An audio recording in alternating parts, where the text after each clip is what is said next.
Hi, welcome to DIY Pilipinas. Ako po si Monching and today we will be doing an unboxing, testing, and a short product review of this Makita DJV18OZ cordless jigsaw.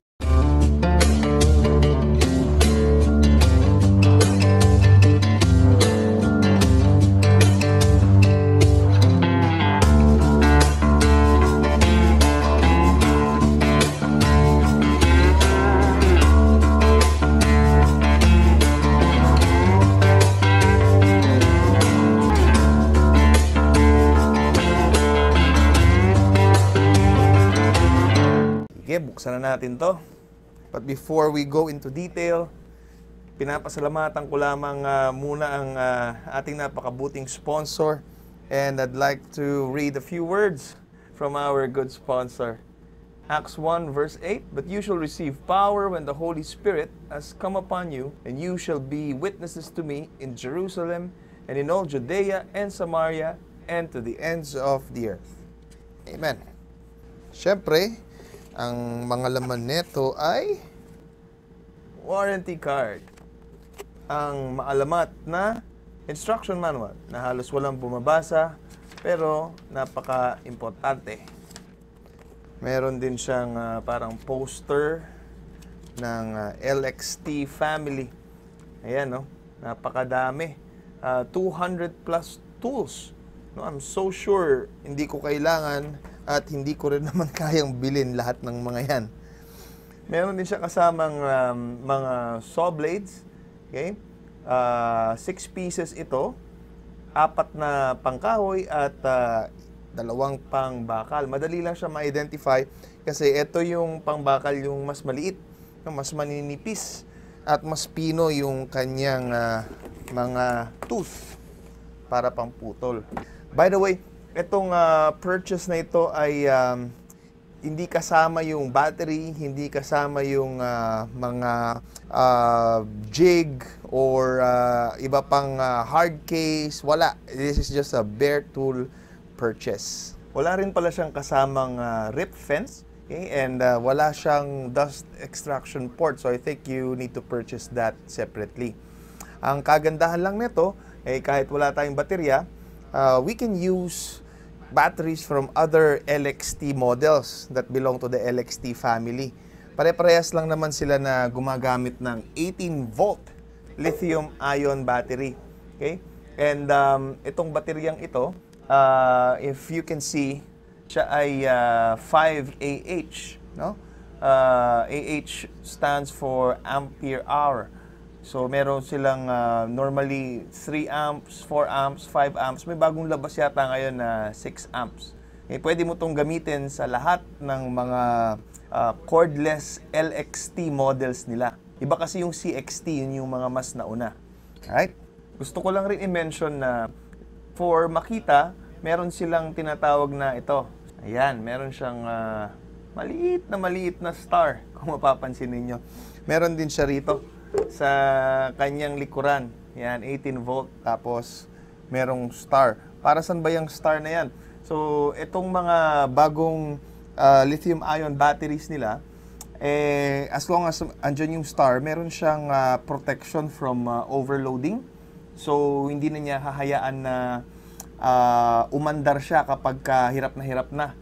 Okay? Kusa na siyang mamamatay kapag na-sense siya na overload na siya. Also, meron din siyang protection from overdraining. So, hindi na niya hahayaan na talagang matuyot yung baterya bago huminto. Alright? So, kusa na siyang mamamatay. This is to prevent damage to the battery para mas tumagal. Okay. So, una nating tignan is yung, of course, the variable switch. Ito, yung parang trigger. And the lock off button, which serves as a safety function. This is the trigger switch. Okay? Tinatawag siyang variable switch kasi depende kung gaano kadiin mo siyang pipindutin. Ganon din kabilis yung magiging andar o yung kain ng kanyang blade. So, kapag madiin, mas mabilis. At kapag medyo soft yung inyong pindot, medyo mabagal lang yung takbo nung kanyang blade. So sa umpisa siguro, pwede nating slow start muna, and then once na kumakain na yung blade, pwede na natin siyang diinan. Another feature is this. Okay? Itong maliit na black button na ito. This is what you call the lock off button.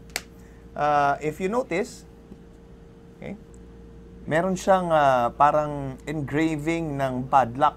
So, kapag pinindot mo to sa side na to, kung nasa niyang lock engraving na yan, ibig sabihin, hindi natin mapipindot itong trigger. Okay? On the other side naman, yan, kung mapapansin niyo, meron din siyang engraving na parang unlock. And the purpose of that is kapag gagamitin na natin siya, we could just press this side. Ayan. And we can easily pull the trigger. Alright, so yan yung kanyang safety feature. Okay, try natin subukan ha. Ilalagay ko yung battery. So, make sure muna natin na nakalock siya just to be safe. And then, papasok natin itong battery. And we will press the unlock. Yung nandito sa likod. Yan. So, kapag pinrest natin yung trigger, mapapansin ninyo kapag soft lang yung press, mabagal lang yung kanyang galaw. At habang dinidiinan ko, bumibilis ito.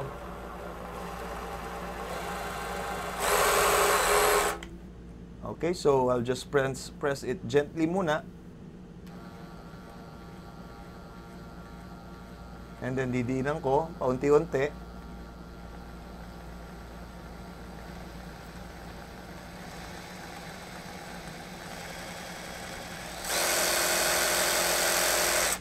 And then let's press the lock just to be safe. Next, we have the orbital function lever. Okay? Andito siya. So ito yung parang mga dial na ito or levers na ito.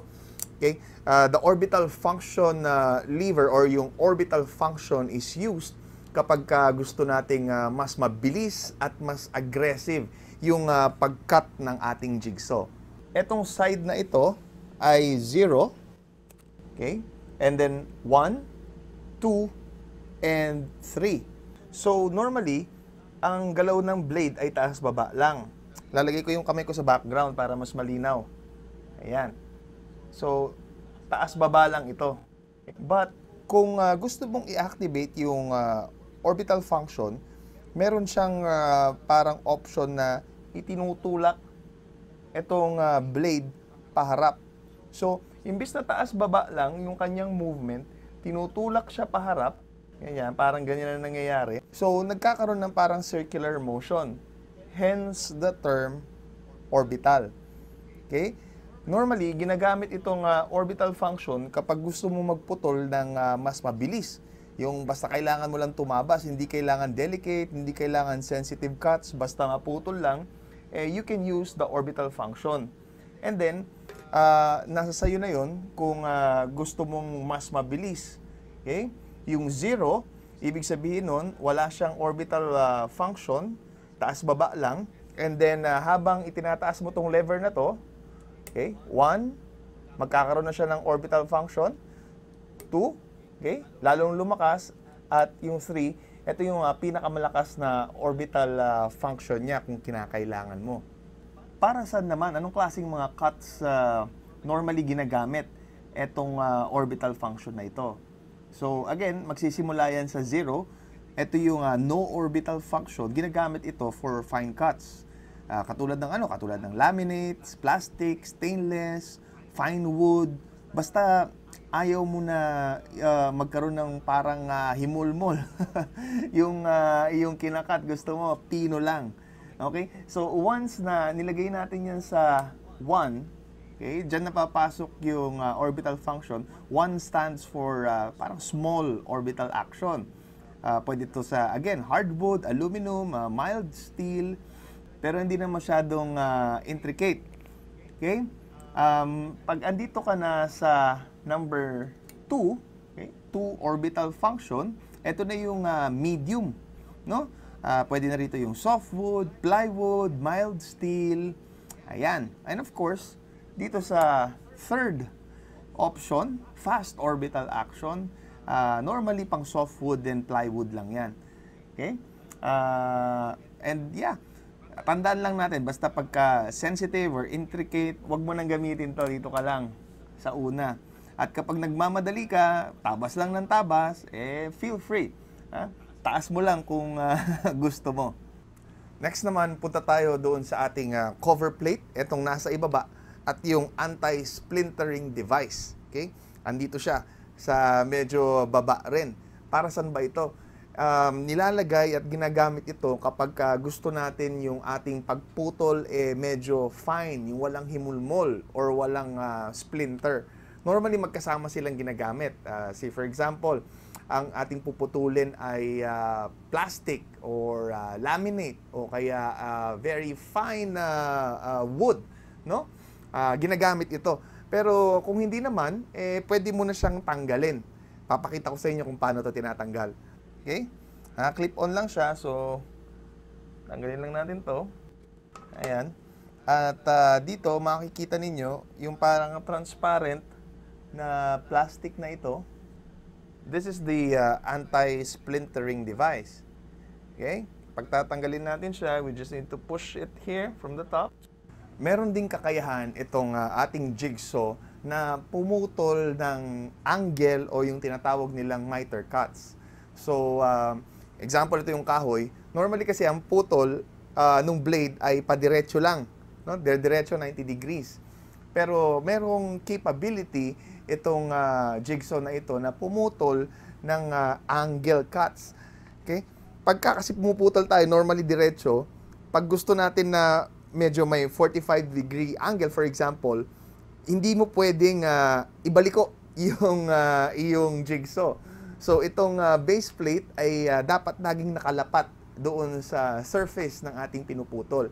And then, gagalawin natin itong base plate na ito in whatever angle we want to, either sa left or sa right. Okay? Paano natin gagawin to?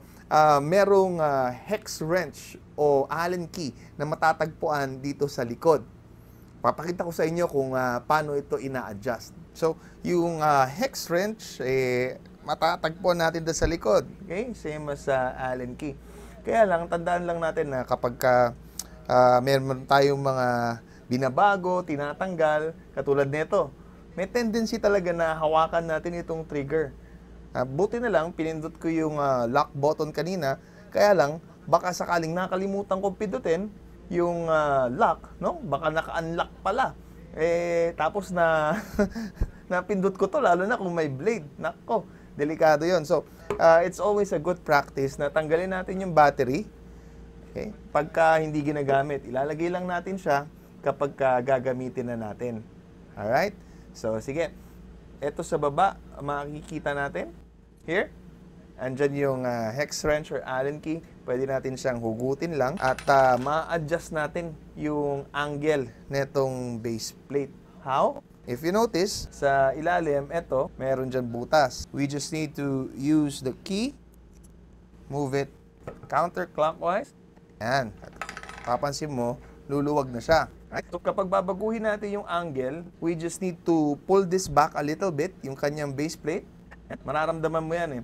Parang merong butas dyan na yan, pwede mo na siyang galawin. Kasi kanina, naka-straight lang siya, hindi mo yan magagalaw. So i-atras mo siya ng konti. Yan. And then, you have an option to cut. Okay? 45 degrees on each side. Yan. Meron din siyang dito mga parang gauge or sukat. Nakalagay dito 45. Okay? Ganon din sa other side 45. Alright, so pagka tapos na, pwede mo na siyang ibalik sa 0.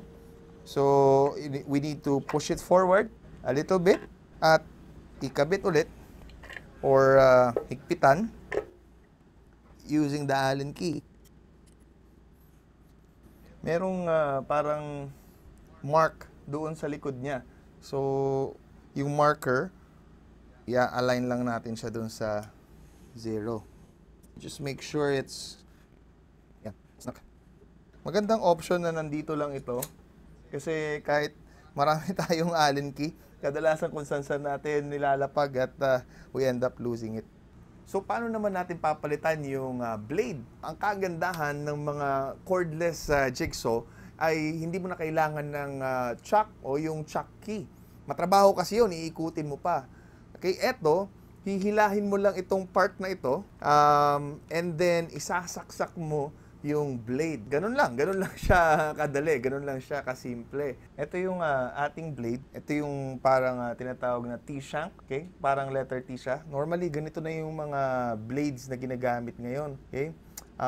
Yan yung parang kumakalso doon sa loob. We just need to pull this, ito, at ilalagay natin yung blade sa ilalim. Yan, we need to pull this. Kung mapapansin nyo, naka-align yung slot doon. Pag binitawan ko, ayan, naka-lock siya. Okay, kapag hinila ko, ayan, so, papasok na natin yung blade. And then, release. We can check kung maganda ba yung pagkakalagay natin. Pwede natin hilahin ng konti. Kapag hindi siya gumagalaw, then that's okay. Kapag tatanggalin natin, ganun lang rin. Same process. We need to pull this and then pull out the blade. Yung iba siguro sa inyo nagtatanong kung mabigat ba itong cordless jigsaw. Di hamak po na mas mabigat ito kumpara do sa mga corded ng mga kamag-anak niya. Okay? Some people would say na disadvantage yun or pangit yun kasi mabigat. Okay? Pero depende yun. Kung hindi naman masyadong intricate yung puputulin, basta tatabasin mo lang, para sa akin, mas gusto ko yung medyo mabigat.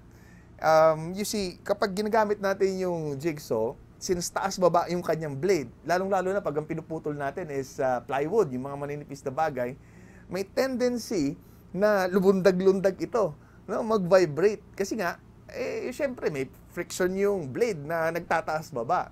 So, what we do is talagang binibigyan natin siya ng konting pressure pababa. So, technically, we're just adding more weight. Kung mas mabigat siya, di mas mabilis, mas madali, at mas balance yung kanyang galaw. So, para sa akin, okay lang yung medyo mabigat.